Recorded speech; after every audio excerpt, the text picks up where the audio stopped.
কাঁকরোলের স্বাদ দেবো 10-26 আর ইউরিয়া। দুদিন ধরে বিশাল বৃষ্টি হচ্ছে, দেওয়া হয়নি।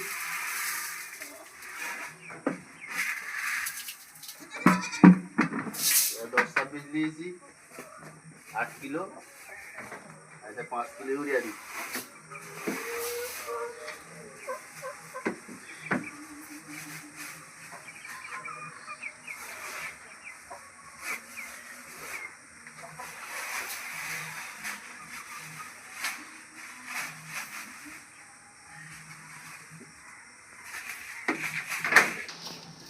একসঙ্গে দুটো ভালো করে মিশিয়ে নিচ্ছি।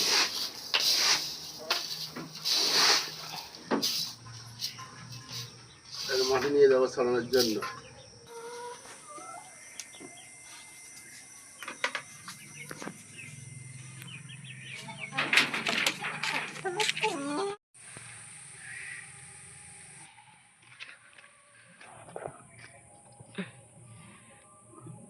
গামলায় অনেকটা সার আছে, ওই জন্য বালতিতে ঢেলে নিচ্ছে, অল্প অল্প করে নিয়ে ছড়াবে, অতটা একসঙ্গে পারবে না। আর একদিন সার দিয়েছে, সার দিয়ে বাড়ি গেছে, আর রাত্রে বিশাল বৃষ্টি,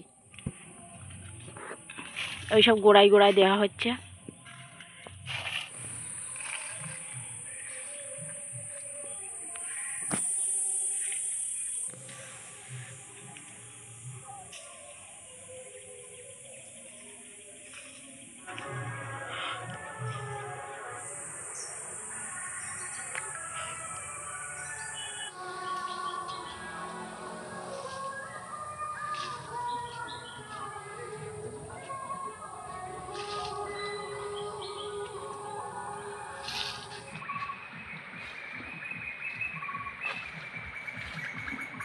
এই জায়গাটায় বৃষ্টি হচ্ছিল, এখানে একটু কাঁকরোল বেশি ভারী ছিল, মাথাটা ভেঙে গেছে, সামনে মাথার এই আড়াটা ভেঙে গেছে, নতুন করে দিতে হবে, আর পাই দিয়ে আরেকটা বেঁধে দিতে হবে।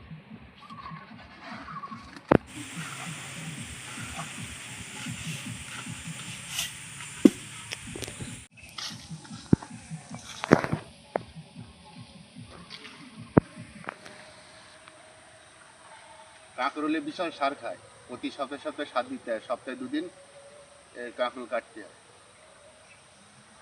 3 দিন 4 দিন অন্তর কাটতে হয়, খুব জলদি সাইজ হয়, এই জন্য সারও বেশি লাগে, প্রতি সপ্তাহে সপ্তাহে মানে সার দিতে হয়।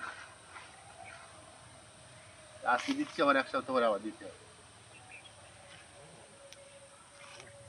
কতটা চাল কুমড়ো গাছ লাগিয়েছি, যদি একটু চাল কুমড়ো হয়।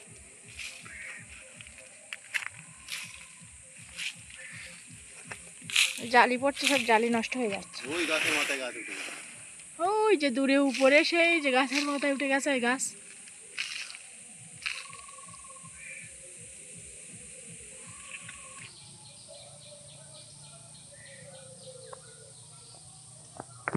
দুটোখানি সার বেশি হয়েছে, নারকেল গাছের গোড়ায় দেবে।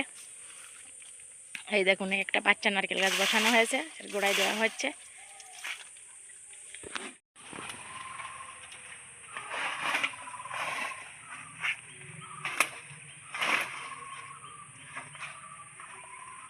কাঁকরোলের সার ছড়িয়ে দুটো বেশি হয়েছে, চারা নারকেল গাছে দিচ্ছি।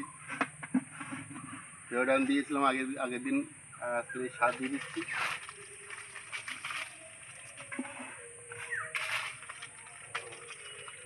চারা নারকেল গাছ দুটো আছে, লম্বু পাতা পড়ে পড়ে গোড়াগুলো একদম ভর্তি হয়ে গেছে।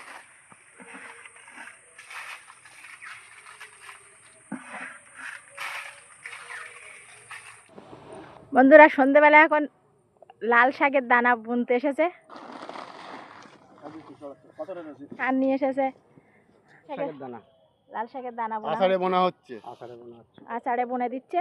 প্রত্যেক দিন বৃষ্টি হচ্ছে, চষতে পারছে না, তা কি করবে। আর এদিকে সার ছড়াচ্ছে একজন, আর এদিকে দানা ছড়াচ্ছে একজন।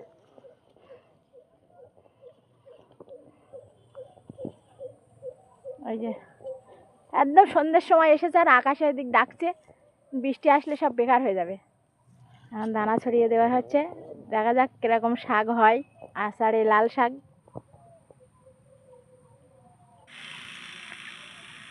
শুধু ইউরিয়া ফসফেট, এই যে ইউরিয়া আর ফসফেট। এই বৃষ্টি হলে এই দানাগুলো সব এই নদীতে বেঁধে থাকবে। আষাঢ়ে বোনা হচ্ছে, পিঁপড়ে খেয়ে নেবে বলে এবার বীজ তেল দিয়ে দিচ্ছি ওপরে।